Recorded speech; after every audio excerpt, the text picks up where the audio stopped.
Olá, muito boa tarde. Em cada diocese, as catedrais reúnem peças de arte que constituem autênticos tesouros. É esse património que daqui a pouco vos apresentaremos, depois de falarmos de outras propostas para estes dias de verão.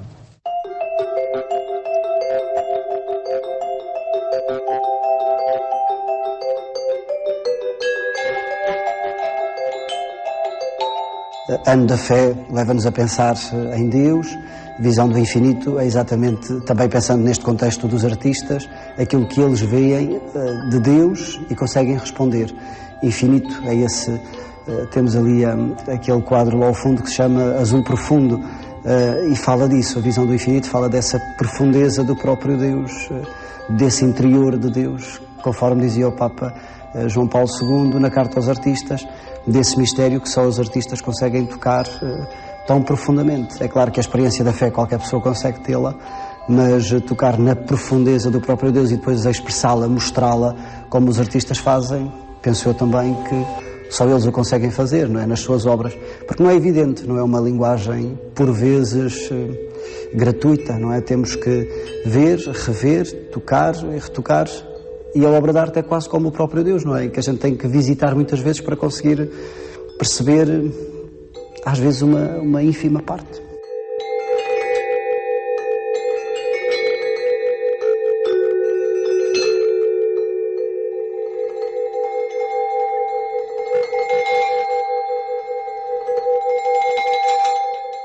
Foi uma exposição aberta a todas as correntes artísticas.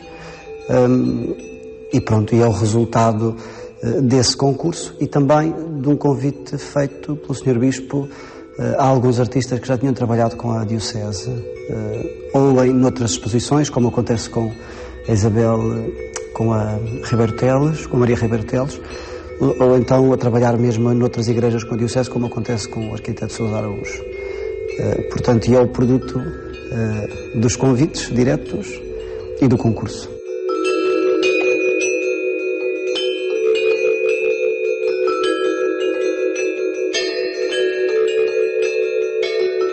A Câmara Municipal de Almada tem este espaço, não é? Que é esta galeria de arte, que tem um excelente espaço expositivo e também nesse sentido esta exposição teria, conforme disse o Sr. Bispo na inauguração, poderia ter acontecido talvez noutros moldes, mas se calhar não com esta qualidade.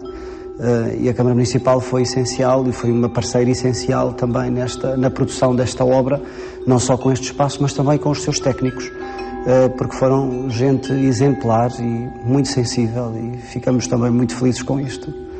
Torna-se mais fácil também porque o facto de ser uma galeria municipal também atrai outros públicos, não ser um espaço próprio da Igreja, que acaba por, consequentemente, atrair sempre as mesmas pessoas.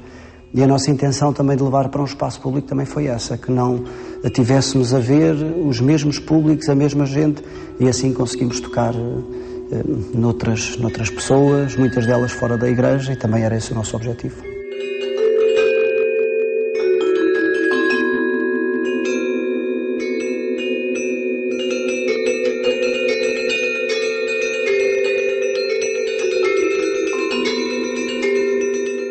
A arte é uma excelente forma de evangelizar que a Igreja sempre utilizou ao longo de toda a sua história, a começar com as pinturas das catacumbas e acabando hoje com esta exposição.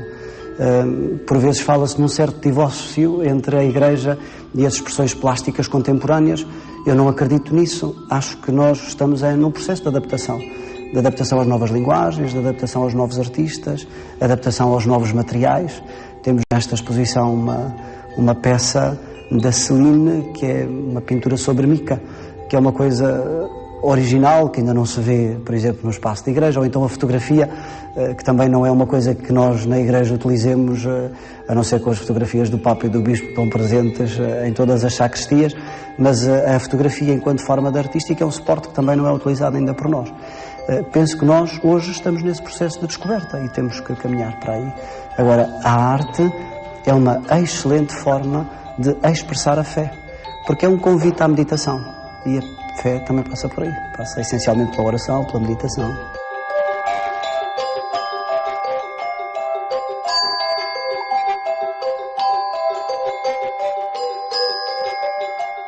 O rosto de mulher do Agostinho Lopes é madeira de sobro, é uma escultura de vulto redondo, portanto, para ser contemplada nas suas duas vertentes, uma parte que está esculpida, a outra parte que não está esculpida, portanto está praticamente ao natural.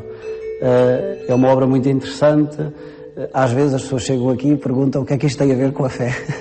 Mas nós pensarmos na criação do homem e da mulher, não é? Portanto, começamos a chegar lá, portanto, o rosto que é moldado, o artista também desejava que as pessoas tocassem nesta peça e as pessoas acabam por tocar, por sentir a textura, as formas, etc.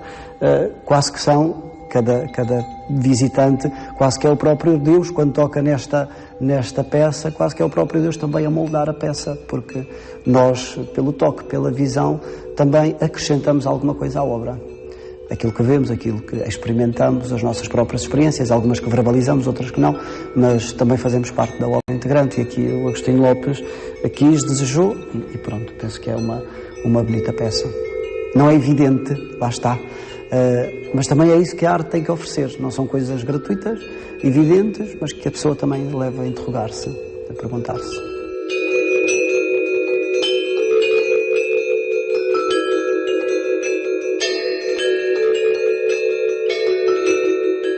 Isabel Nunes esteve agora envolvida num projeto nacional, principalmente em Guimarães, onde apresentou uma grande exposição, foi também convidada também por isso. A Santíssima Trindade, porventura, pode ser uma peça talvez mais evidente na sua forma, na sua expressão. É uma proposta da pessoa também meditar acerca da Trindade.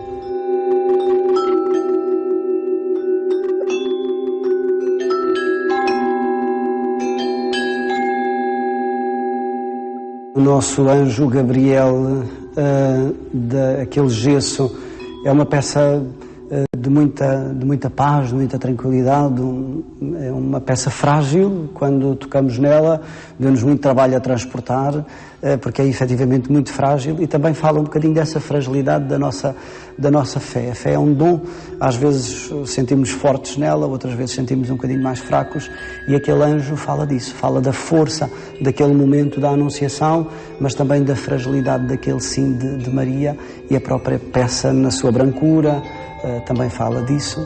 Depois o painel de azulejos também é uma Anunciação, talvez noutro ritmo, uma peça cheia de cor. Maria é apresentada como um farol no centro daquela bola formada quase por aquela cauda de pavão que ali está, encimada pelo Espírito Santo, por aquele anjinho do Espírito Santo. Portanto, é uma peça cheia de cor, cheia de luz, que contrapõe, também foi por causa disso que elas foram colocadas lado a lado, contrapõe um bocadinho com a serenidade daquele anjo Gabriel.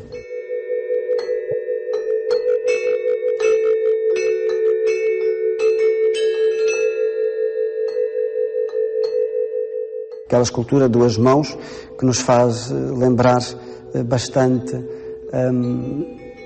a nossa posição de mãos, das mãos do orante, que vemos nas catacumbas. É uma posição comum, mas a forma, a chapa soldada, é uma expressão artística diferente, nova, que também introduz aqui esta novidade na forma de apresentar a escultura na Igreja, e que a Igreja pode utilizar, conforme dizia há bocadinho, quando a gente vê as mãos postas, é claro que nos lembra a oração, mas depois a materialidade dessa escultura é que marca a diferença, e também aí oferece, penso eu, oferece alguma coisa de novo às expressões artísticas, e nomeadamente às expressões artísticas da arte sacra.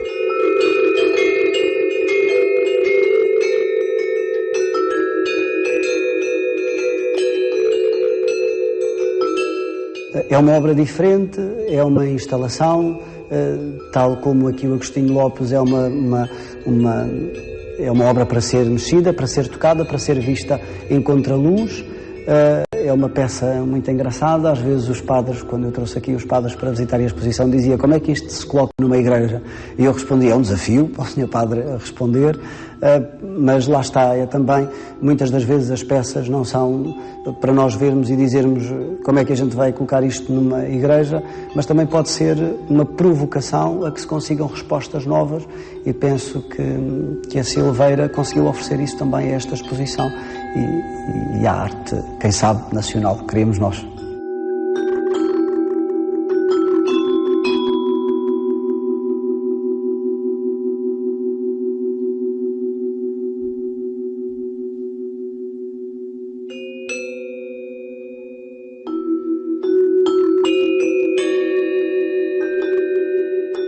Em setembro deste ano vamos inaugurar uma outra exposição, essa de caráter já mais histórico, com aquelas peças que são mais normais as pessoas verem numa exposição, as píxides, os cálices, as coroas, as pratas, os ouros, os materiais mais tradicionalmente utilizados na arte. Nós queremos seguir por este duplo caminho. Por um lado, mostrarmos os artistas novos, e darmos também isso à Igreja, oferecermos isso também à Igreja, porque às vezes podemos correr o risco de irmos pelos caminhos trilhados e seguros. Nós também queremos mostrar os novos caminhos que podem ser percorridos, mas ao mesmo tempo também valorizando o património que temos, o património que já está, que as paróquias possuem, e vamos tentar este compromisso, ou este duplo compromisso, o novo, mas também privilegiar e defender aquilo que é antigo e aquilo que é o nosso património, e que as pessoas devem de conhecer e também devem de amar, que às vezes não sabemos fazê-lo. Às vezes vemos os nossos cálices, as nossas píxides, as nossas coroas, os nossos santos, e às vezes tratamos-los muito mal, e também temos que ajudar a defender e a promover esse património artístico.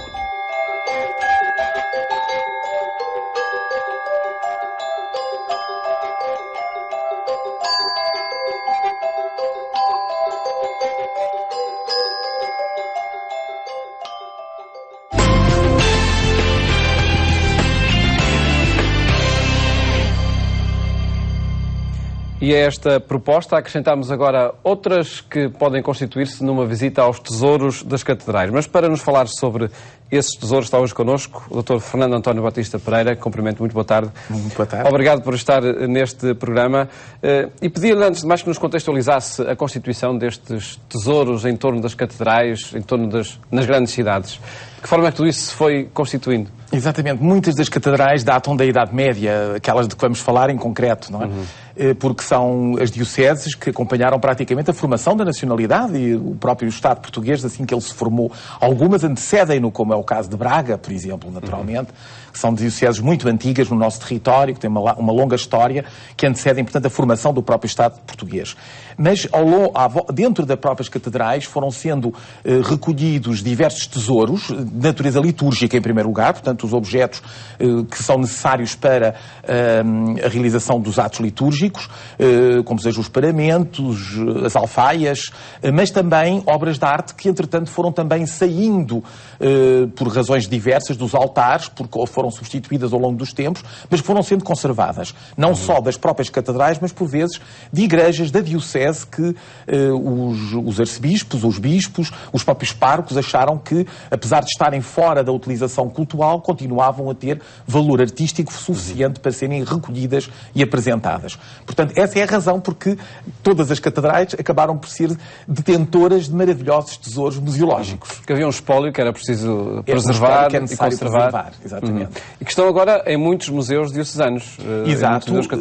Ao longo do século XX, até em alguns casos, se calhar um pouco antes, foram constituídos museus diocesanos de arte sacra, quase sempre, embora se possa pôr a questão de que um museu diocesano não tenha de ser obrigatoriamente um museu de arte sacra, possa ter outras funções inseridas dentro da pastoral da Igreja, por exemplo, uma vez que estamos a ter um programa dedicado a todas essas questões, mas a maioria dos museus são efetivamente tesouros de arte sacra. Ora, um deles, sem dúvida nenhuma, talvez dos mais relevantes, até porque foi alvo de uma modernização recente, é sem dúvida o tesouro da Sé de Braga. Não é? Que, aliás, e percanhando por esses territórios, o Minho pode ser uma boa visita. Exatamente, embora também exista a Diocese de Viana do Castelo, naturalmente, não é? No entanto, que está instalada, aliás, uma belíssima igreja que também tem um património extremamente relevante. O caso do tesouro da Sé de Braga é exatamente pela sua história, pelo seu valor. E, sobretudo, agora também pela riqueza da sua apresentação, a beleza da sua apresentação. Não apenas na área propriamente museológica que corresponde ao andar superior do claustro e dependências anexas, com entrada até para o coro alto, que é em si uma peça fabulosa do barroco português, mas também as capelas da parte do resto do chão do claustro, que também estão musealizadas e, portanto, eu penso que a sede de Braga hoje em dia se apresenta ao público como um museu de arte de extraordinária qualidade. Que sobretudo atravessa, arte sacra. Da arte sacra, mas que atravessa toda a arte portuguesa, de certa maneira, desde as origens e até mesmo anteriores à fundação da nacionalidade, até aos séculos XVIII, XIX, enfim, às vezes ao princípio do século XX também. E se quisermos descer um pouco para o Porto, encontramos também outro também museu? Acontece. O Porto também tem uma catedral lindíssima, ela própria um repositório de arte extraordinário, desde o românico até ao final do barroco, e naturalmente também um pequeno tesouro diocesano com, enfim, em que as várias peças fundamentais da arte sacra, lá está, estão reunidas, anexas dentro do próprio edifício da catedral. Neste programa vamos falar de uma outra diocese, Viseu. Que desenvolvimento é que também...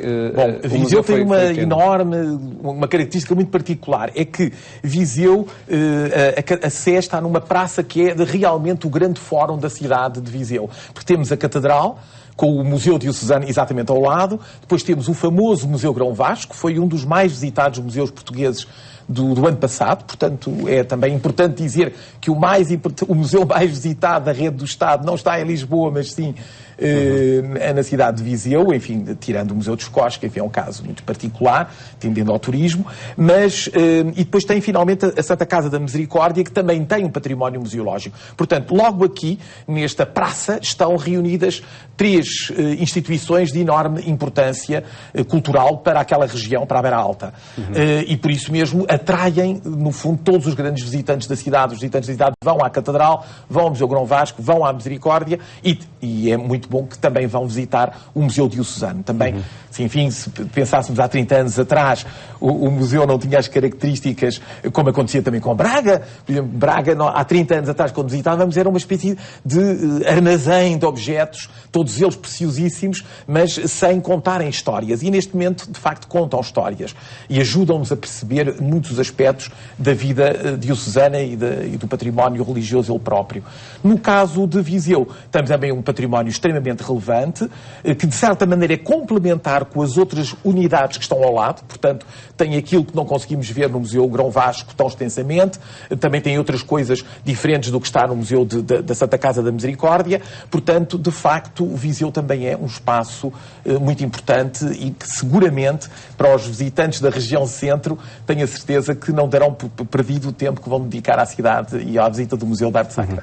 Todos estes espaços estão disponíveis para quem os queira visitar num horário normal de museus e de visitas turísticas? Exatamente, as visitas turísticas estão normalmente hoje em dia também publicitadas nos sites diocesanos e, portanto, eu penso que as pessoas hoje em dia já não se dirigem a lado nenhum sem consultar o site prévio para saber quais são, e penso que neste momento todas as dioceses têm cuidado de ter disponível nos seus sites os horários de funcionamento destas instituições, porque elas são um ativo importante da missão cultural que também cabe à Igreja. Dr. Fernando António, o encontro com estas peças de arte, com este património religioso, acima de tudo, é um encontro com a história desta região, destas várias regiões? Sem dúvida, e por vezes com a história nacional, como eu disse, e às vezes até mais do que a história nacional. Por exemplo, eu nunca me posso esquecer que na sede de Braga, uma das coisas que mais me impressiona é uma peça paupérrima em termos de... que é a cruz com que que celebrava a primeira missa no Brasil. É uma cruz simplicíssima, não é de ouro, nem de prata, nem está cravada de pedras preciosas, como muitas outras peças dos tesouros diocesanos, que são peças, sob o ponto de vista material, riquíssimas, não é? Mas tem uma importância fundamental, porque foi, digamos, o símbolo de uma evangelização que ultrapassou os limites da Europa e que foi levada por Portugal para os 4 cantos do mundo. E por isso, cá está, nestes mesmos museus se podem encontrar, por vezes, testemunhos dessa evangelização que se passaram, que levaram Portugal e levaram o cristianismo para outros pontos do globo. Fixando-nos ainda na região mais a norte de Portugal, há muito trabalho ainda a fazer para que o património de arte sacra, o património religioso, possa estar ao dispor de quem o queira Neste ver. momento, e até já há teses universitárias que estudam a realidade dos museus de arte sacra espalhados por todo o país, mostram que as pequenas comunidades têm, por vezes, tanto interesse na preservação dos seus patrimónios, como as autoridades diocesanas o vão manifestando.